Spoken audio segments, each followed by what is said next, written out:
ဒါကတော့ရိုးရိုးတာမန်တက်ပုံတစ်ပုံကို AI ကဗီဒီယိုဖိုင်အဖြစ်ပြောင်းပေးထားတာပဲဖြစ်ပါတယ်မိတ်ဆွေများအားလုံးပဲမင်္ဂလာပါ TNG channel မှာကြိုဆိုပါရစေဒီကနေ့ဗီဒီယိုဖိုင်လေးမှာတော့ AI ကိုတုံးပြပြီးတော့ကိုယ့်ရဲ့တက်ပုံတွေကိုဗီဒီယိုဖိုင်အဖြစ်ပြောင်းတော့အောင်လုပ်ရမယ့်နည်းလမ်းလေးတွေကိုပြောပြပေးမှာပဲဖြစ်ပါတယ်အစီအစဉ်လေးမစတင်ခင်မှာတော့ကျွန်တော်ရဲ့ channel လေးနဲ့မိတ်ဆက်ပေးချင်ပါတယ်ကျွန်တော်ရဲ့ TNG channel မှာဆိုရင်တော့ဤပညာများ online ကိုရှာနည်းများနဲ့ software အသုံးပြုများစသဖြင့်ဤပညာပေါင်းများစွာမြဲလို့တင်ဆက်ပေးနေတဲ့ channel လေးတစ်ခုဖြစ်တဲ့အတွက်ကျွန်တော်ရဲ့ channel လေးကို like and subscribe နေပြီးအားပေးခဲ့ကြပါဦးပြီးတော့ဒီမှာကြည့်နေတယ်ဆိုလို့ရှိရင်တော့ like and follow လေးလုပ်ပြီးအားပေးခဲ့ကြပါဦးခင်ဗျာအားလုံးကိုပဲကျေးဇူးတင်ပါတယ်ဒါဆိုတော့ခုစဉ်လေးကိုကျွန်တော်တို့စလိုက်ပါမယ်ပထမဆုံးမှာတော့ကျွန်တော်တို့ AI website ထဲကိုအရင်ဆုံးတွားမှာပေါ့နော်ဒါဆိုရင်တော့ AI website ထဲကိုတွားဖို့အတွက်ကိုကျွန်တော်တို့ဒီ Google Chrome ထဲကိုတစ်ချက်တွားပါမယ်ပြီးရင်တော့ကျွန်တော်တို့ဒီ bar ထဲမှာကိုကျွန်တော်ဘယ်လိုရိုက်ရှာမှာလဲဆိုလို့ရှိရင်ကျွန်တော်တို့RUN ပြီးရင်ကျွန်တော်တို့အမှန်တယ်ပေါ့နော်အခုလိုမျိုးရိုက်ရှာလိုက်ပေါ့နော်ဒီမှာ runway AN ဆိုပြီးတော့ကျွန်တော်တို့ရိုက်ရှာလိုက်ပေါ့နော်ဟုတ်ပြီဒါဆိုရင်တော့ကျွန်တော်တို့ဒါလေးကိုကျွန်တော် enter ခောက်လိုက်မယ်ပြီးတော့အခုလိုမျိုးပေါ်လာပြီဆိုရင်တော့ကျွန်တော်ဒီအောက်မှာရှိတဲ့try runway for free ဆိုတဲ့ဟာကိုတစ်ချက်လောက်နှိပ်ပေးပါပြီးရင်တော့ခဏလေးစောင့်မယ်ပေါ့နော်ပြီးတော့ပြီဆိုရင်တော့အခုလိုမျိုးပေါ်လာမယ်ဒီလိုမျိုးပေါ်လာပြီဆိုရင်တော့ကျွန်တော်တို့ဒီကိုကအကောင့်လုပ်ပေးရမှာပေါ့နော်ဒါဆိုရင်လို့ရှိရင်တော့ကျွန်တော်ဒီ Google sign up with Google ဆိုတဲ့ဟာကိုတစ်ချက်လောက်နှိပ်ပေးပါပြီးရင်တော့ကိုယ့်ရဲ့ဖုန်းထဲမှာရှိတဲ့ Google တစ်ခုခုကိုကျွန်တော်တို့အကောင့်ချိတ်ပေးရမှာပဲဖြစ်ပါတယ်ဒါဆိုရင်တော့ကျွန်တော်ဒီထဲမှာအကောင့်တစ်ခုချိတ်ပေးလိုက်ပါမယ်ပြီးရင်တော့ကျွန်တော်တို့ခဏလေးဆက်ပြီးတော့စောင့်ပေးရမှာပေါ့နော်ဒါမျိုးပေါ်လာပြီဆိုရင်တော့ကျွန်တော်ဒီအောက်မှာရှိတဲ့ skip ဆိုတဲ့ဟာကိုတစ်ချက်လောက်နှိပ်ပြီးတော့ကြော်သွားမှာဖြစ်ပါတယ်ပြီးရင်တော့ခဏလေးဆက်ဆောင်ပေးပေါ့နော်ဒါမျိုးပေါ်လာပြီဆိုလို့ရှိရင်တော့ကျွန်တော်ဒီအပေါ်မှာရှိတဲ့ဒီကြက်ချေခိုက်လေးကိုတစ်ချက်လောက်နှိပ်ပေးလိုက်ပါပြီးတော့အခုလိုမျိုးပေါ်လာမှာဖြစ်ပါတယ်ဒါမျိုးပေါ်လာပြီဆိုရင်တော့ကျွန်တော်တို့ကဒီမှာရှိတဲ့ဒီ image to video ဆိုတဲ့ဟာကိုတစ်ချက်လောက်နှိပ်ပေးရမှာပဲဖြစ်ပါတယ်ပြီးရင်တော့ကျွန်တော်တို့ဒီလိုမျိုးရောက်လာပြီဆိုရင်တော့ကျွန်တော်ဒီမှာရှိတဲ့ဒီ skip ကိုတစ်ချက်လောက်နှိပ်ပေးပါဒီမှာဒီ skip ပေါ့နော် skip ကိုတစ်ချက်လောက်နှိပ်ပေးပါဒါဆိုလို့ရှိရင်တော့ဒီထဲရောက်လာပြီပေါ့နော်ဒီထဲရောက်လာပြီဆိုရင်တော့ကျွန်တော်ဒီနေရာမှာကိုကတပ်ပုံကိုဗီဒီယိုဖိုင်အဖြစ်ပြောင်းมาဖြစ်တဲ့အတွက်ကျွန်တော်တို့ဒီနေရာမှာကိုရဲ့ဒီကိုပြောင်းချင်တဲ့တပ်ပုံတစ်ပုံကိုကျွန်တော်တို့ရွေးပြီးတော့ဒီထဲမှာ upload လုပ်ပေးရမှာပေါ့နော်ဒါဆိုရင်တော့ကျွန်တော်ဒီမှာပေါ့နော်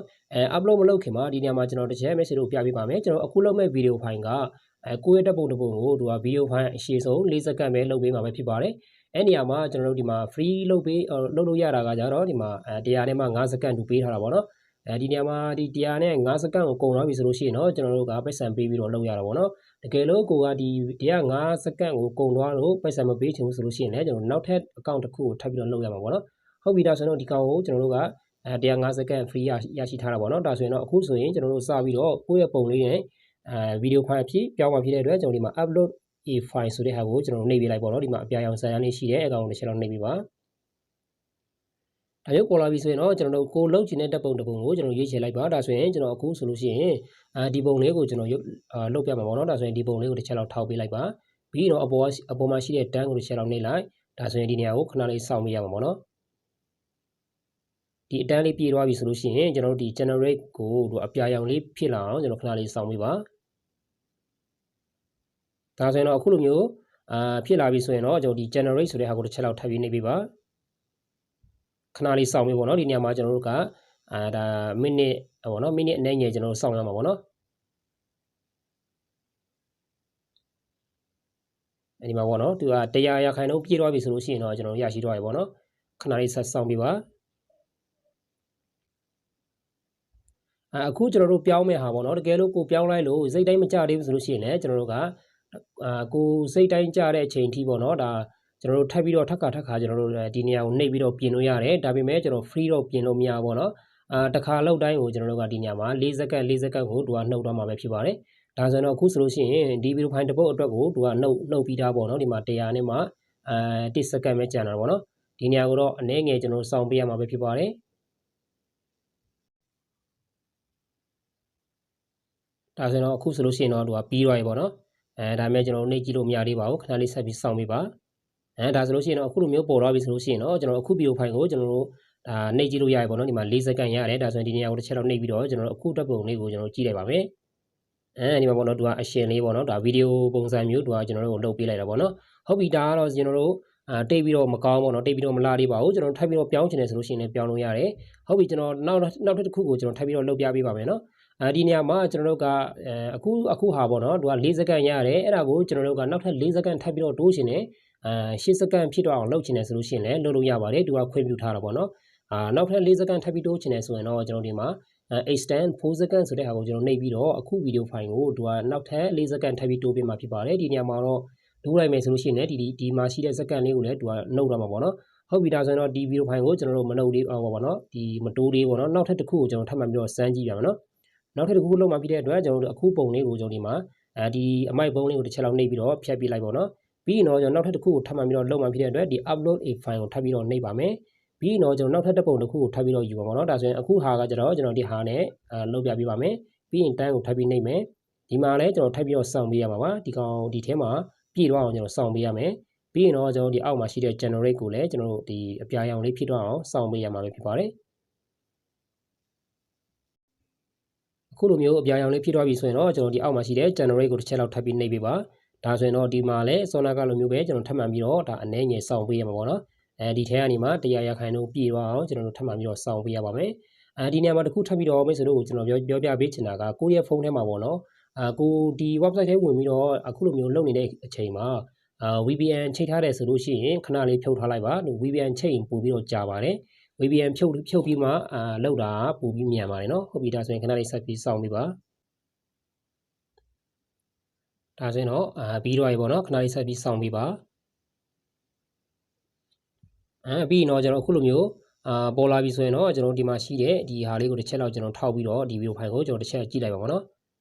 ်ဒီမှာပေါ့နော်သူအခုဟာလေးကိုသူကပုံလေးပေါ့နော်အဲ့ဒီပုံလေးကိုသူကကျွန်တော်တို့ကိုဒါဗီဒီယိုဖိုင်လုပ်ပေးတာပေါ့နော်ဒါပေမဲ့ကြည့်လို့တော့တိတ်မလှသေးပါဘူးနော်စိတ်တိုင်းမကြသေးပါဘူးကျွန်တော်ထပ်ပြီးတော့ပြင်ချင်တယ်ဆိုရင်လည်းထပ်ပြီးတော့ပြင်လို့ရတယ်ဒါပေမဲ့ကျွန်တော်ထပ်မပြင်တော့ဘူးပေါ့နော်ဒါမိတ်ဆွေတို့ဒါဗီဒီယိုဖိုင်ရှည်တော့မှာဆိုလို့ကျွန်တော်ဒါလေးကိုမပြင်တော့ဘူးဒါပေမဲ့ကျွန်တော်ဒီနေရာပေါ့နော်ဒီမှာနောက်ထပ်4စက္ကန့်ကိုကျွန်တော်ထပ်ပြီးတော့တိုးပြပေးပါမယ်ဒါလေးကိုတိုးမယ်ဆိုလို့ရှိရင်ဒီ extend 4စက္ကန့်ကိုတစ်ချက်လောက်နှိပ်ပ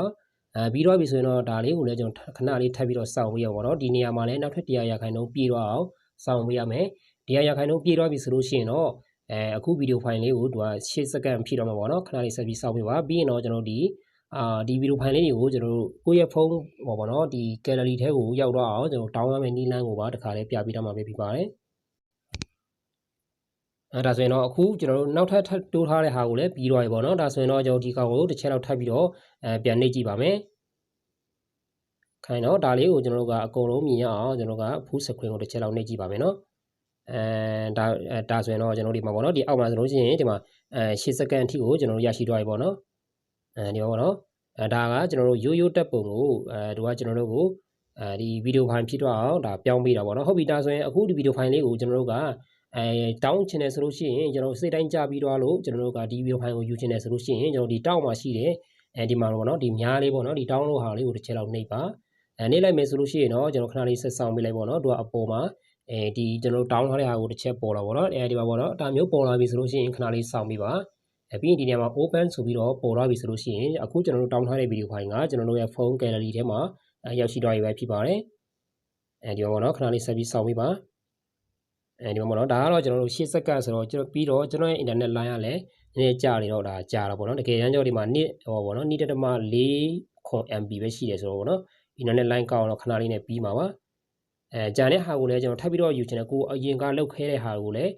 းယူချင်တယ်ဆိုလို့ရှိရင်ကျွန်တော်ပြန်ဆွဲပြီးတော့ကြည့်လို့ရတယ်ဒီမှာပေါ့နော်ဒီဟာလေးကိုကျွန်တော်ထပ်ပြီးယူချင်တယ်ဆိုလို့ရှိရင်ဒီမှာဒီတောင်းနှမ်းမှာရှိတယ်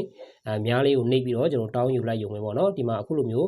open ဖြစ်သွားပြီဆိုလို့ရှိရင်ကျွန်တော်ရဲ့ phone gallery ထဲကိုဒါအခုပုံလေးတွေရောက်ရှိသွားပြီပဲဖြစ်ပါတယ်ခုဗီဒီယိုဖိုင်နဲ့ပတ်သက်ပြီးတော့မိတ်ဆွေတို့အတွက်အကျိုးဆုံးနေရတယ်ဆိုလို့ရှိရင်တော့ဗီဒီယိုဖိုင်ရဲ့ comment မှာ yes လို့ရေးပြီးအားပေးခဲ့ကြပါဦးနောက်ထပ်မတိနာမနဲ့ရှိခဲ့မယ်ဆိုလို့ရှိရင်လည်းဗီဒီယိုဖိုင်ရဲ့ comment မှာပြန်လည်ပြီးတော့မေးထားလို့ရပါတယ်နောက်ထပ်ကိုယ့်ရဲ့မိတ်ဆွေတွေထပ်မံပြီးတော့တည်ရှိတော့အောင်လည်း share ဖြင့်တစ်ချက်လောက်ကူညီပေးခဲ့ကြပါဦးခင်ဗျာနောက်ဗီဒီယိုဖိုင်မှာပြန်တွေ့ကြပါမယ်အားလုံးကိုပဲကျေးဇူးတင်ပါတယ်